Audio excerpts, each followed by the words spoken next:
Dragonflight patch 10.1 Embers of Neltharion is almost upon us, and it's releasing on May the 2nd in Americas and on May the 3rd in Australia, where I am. So let's take a very quick look in this video at what exactly is coming on May the 2nd and then the week after, May the 9th, and then very quickly blitz through the latest from the PTR, the latest notes, and I will highlight to you what interests me as a casual player, and you as my audience, you presumably play similar to me, so I suppose the things that I see would be of interest to you, and I welcome also your insights, your opinions on what's coming. So first of all, what are we gonna get? Well, we obviously always getting new quests and adventures. Deathwing's Legacy endures, so that is of medium kind of. If I had to rate this on a 5-point scale, it is sort of below a 3, maybe around the 2.5 for me as far as the interest is concerned. I will do the quest lines, but I'm not that completely taken by it. Like, oh, can't wait to see where this story goes. Couldn't care less, in all honesty. So this is a bit of a meh for me. Cross-faction guilds, I know a lot of players are welcoming that, and they really look forward to this, and the social aspect of World of Warcraft has always been a massive selling point. It's not a single player game, it's a multiplayer game, so I understand that, but it is of zero interest to me. I have no interest in being in a guild, because guilds mean work, and I have done enough work in my day in World of Warcraft and outside of World of Warcraft IRL. So that is below on a scale of 5, below a 2 for me. So that's a nothing for me, really, honestly. Then we have a new faction to grind the questionable cuteness of Nifen, who suffered from Firak's attack, from my boy Firak's attack, unfortunately for them, being in the wrong place at the wrong time. Well, look, I'm not condoning violence by any chance, but in this particular case, am I interested particularly in grinding another faction? Yes, only if it means certain loot for me, equipable gear, or really cool mounts and that kind of stuff, and that remains to be seen, because I decided this time around not to spoil myself entirely and not actually check on the PTR exactly what are they selling, what are they offering as far as vendors, quartermasters and whatnot. So that is of about a 3 for me on a 5-point scale of interest. New weekly activities. Sniffing, seeking and snail racing is of absolutely zero interest to me. That is, I don't know, Ion Hazikostas's dream of doing these micro holidays and all that kind of stuff that entertains 2-year-old kids. I'm not interested in this, in any of this, more or less, that I've just said to you.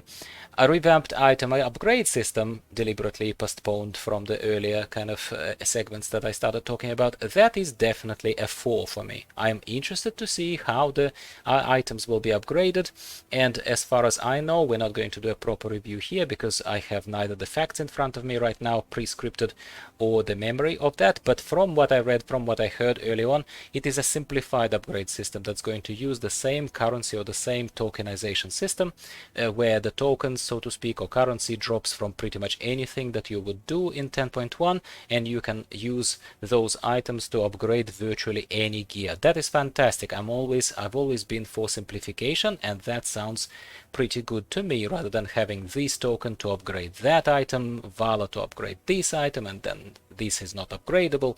Like, to me, this homogenization and simplification is definitely very mature, very good move by the team. New dragon riding mount, well, look, it's not a make it or break it. It probably would be worthy of a 10.0.7 or 10.0.5 patch. It's a point patch. It's not a full integer digit patch, in my opinion, feature. So that is a minor thing, but am I welcoming it? Yes, we dragon riding all the time. It's cool. I like it. I like dragon riding just as much as you do, but I'm not chasing every single dragon riding achievement, and I'm not a mount collector or dragon kind of customization collector, if that's what you're asking. I know a lot of people are, and I certainly, when I express my own opinions, I never ever judge others. So I am not particularly interested in this, but I will get that mount, and I probably will make it my priority, and I will probably be flying around in this. Now, as far as May 9th is concerned, so that is a week after the launch of 10.1, which doesn't look like it's launching with much. Yes, it gives us that new zone, Zaralek Cavern, which I didn't start by saying, but that is kind of goes without saying. Everyone knows that a new zone is coming with all those Niffen and all those new adventures and activities. Where else do you think they're going to be? Beyond that, I think where things start becoming a tiny bit more interesting is the week after that, May 9th or May 10th in Australia. It's a new raid, Aberrus, the Shadowed Crucible. If you are raiding above LFR, you can raid straight away. I am not. I will wait for my LFR. And entry into LFR, by the way, from what I read again somewhere, your characters, in order to queue for LFR, they would need to be either item level 390 or 395, if I'm not mistaken. I think it's 390 on average, which is okay. Certainly with the tokens dropping from the Forbidden Reach right now and the upgrade systems available with the knowledge tomes and all that kind of stuff, we should be able to, especially if you want to prepare for the patch 10.1 and you play similarly to me. That is one big thing that I would recommend that you do right now. You continue leveling your alts right now, as right now Blizzard smartly and nicely enough, they have given us a continued duration of time walking events. So time walking weeks are continuing to go until the patch launches, which is fantastic. Thank you, Blizzard.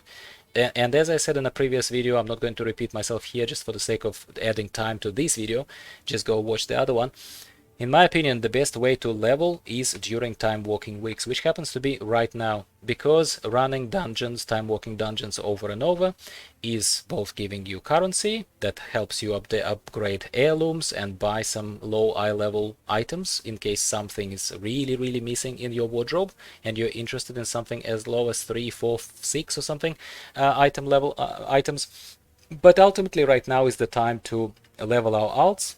And ultimately right now is the time to do whatever it is you need to do to raise the item level of your priority characters. I'm not even going to say mains, because we as altaholics, people with many alts, we play multiple characters.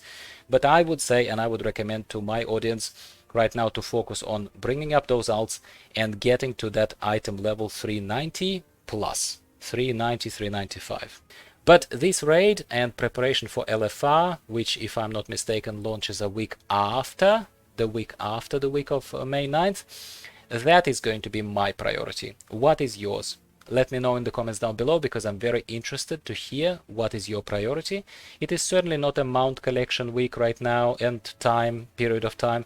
It is not a transmog, go collect rare snails and whatnot. I would not go as silly as recommending that you waste your time doing something like that.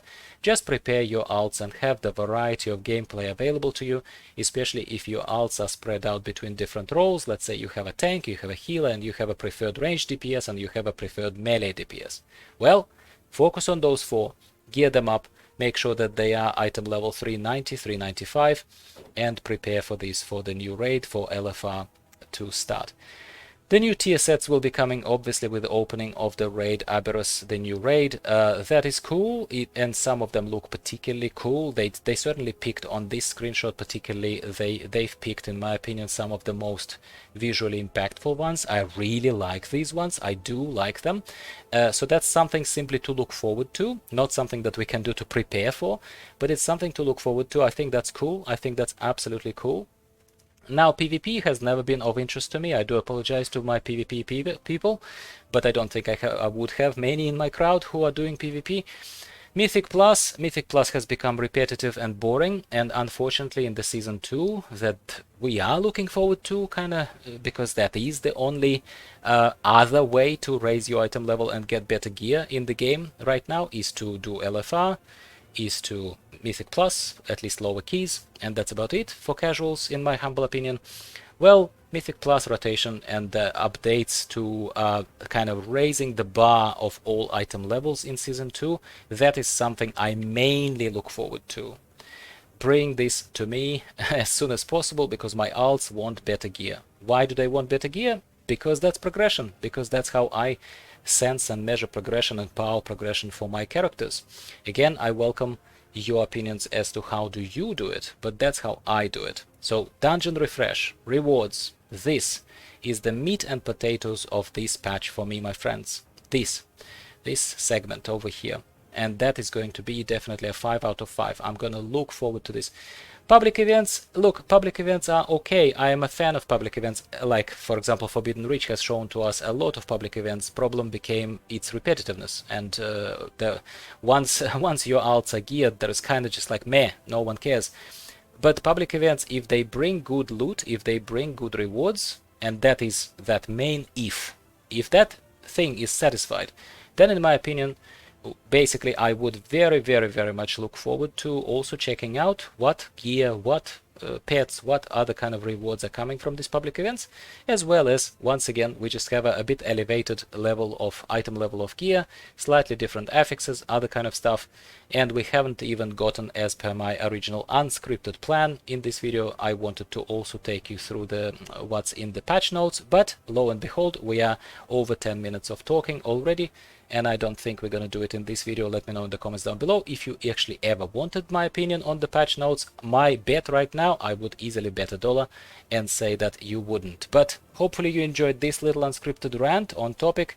Hopefully my thoughts are aligning with yours. If they don't, well, no harm done. Let's just share our opinions in the comments down below, and I'll see you very soon in Embers of Neltharion patch 10.1 in the game.